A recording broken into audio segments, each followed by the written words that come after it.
Momenti I shumë pritur erdhi. Zyrtarisht sot fillon botrori 2026, ajo çka maksimumi I futbollit, ajo çka gjithë ne sportdashit prisnim. Dhe sot do mundohem që të bëj një parashikim apo një analizë të shkurtër të ekipeve pretendente për botror, duke marrë parasysh dhe krahët e pozicionimit dhe gjithë rrugtimin që ato do kenë.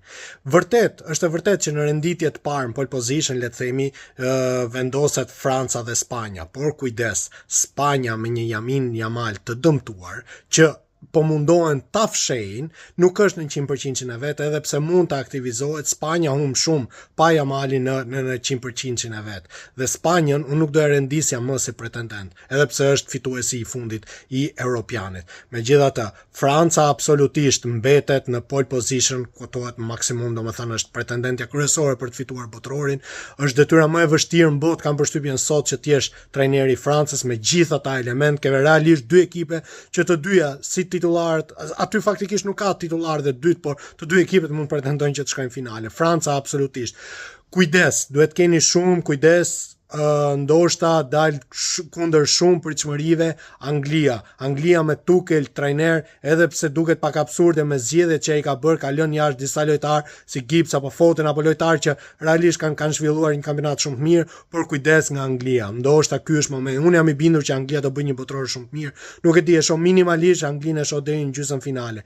Në të njëjtën kohë dhe Portugalia jo vetëm për Cristiano Ronaldo që patjetër është në perëndim të tij, por ka element, ka një grup lojtarësh fantastik, një organizim shumë I mirë, me trajnerin shumë të mirë. Realisht unë këto tre ekipe I shoh, pra Francë, Angli, Portugali. Ndoshta do jem shumë kundër, shumë nga ju do jenë kundër këtij parashikimi timi, por unë këto tre ekipe shoh pole position. Direkt në vend të dytë shoh Argentinën, edhe pse me një Messi tashmë të plakur, me një është po I njëjti grup, le të themi, lojtarësh, edhe pse unë jam tifoz I Argentinës, e shoh shumë të vështirë, thuajse të pamundur që të përsëris veten Argentina. Megjithatë them që do eci larg, por jo deri në fitore. Për sa I përket ekipeve tjera, le të themi ekipeve klasike, Gjermani, Holland, nuk e di pse, por nuk I shoh, nuk I shoh që të kenë diçka.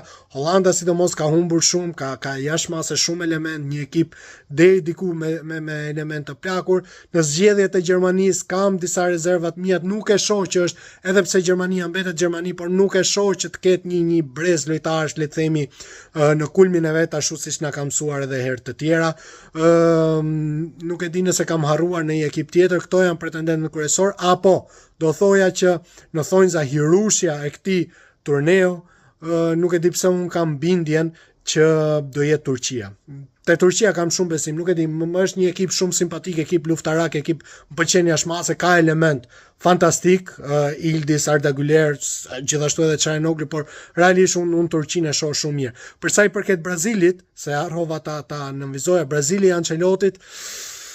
Okej, Ancelotti mund të japi një frymë të tij, një frymë italiane, futboll, taktikisht mund ta disiplinojë Brazilin, nuk diskutohet, ka element shumë cilësor, por nuk e di pse nuk e shoh Brazilin që të bëjë diçka të madhe.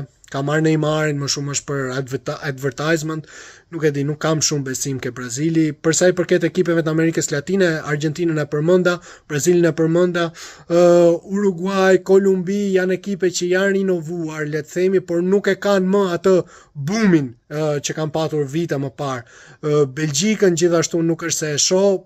Këto janë pak a shumë ekipet që do marrin pjesë. Megjithatë, ajo çka është e sigurt është që do jetë një botror fantastik, një botror spektakolar, por siç e thash, për mendimin tim, tre pretendentët kryesor të këtij botrori janë Francë, Angli, Portugali. Nuk e di, më lini mendimin tuaj, opinionin tuaj. Unë si tifoz I Argentinës shpresoj që Argentina të heci sa më larg dhe të shpallet fituese, por nuk dihet deri në fund. Më thoni mendimin tuaj.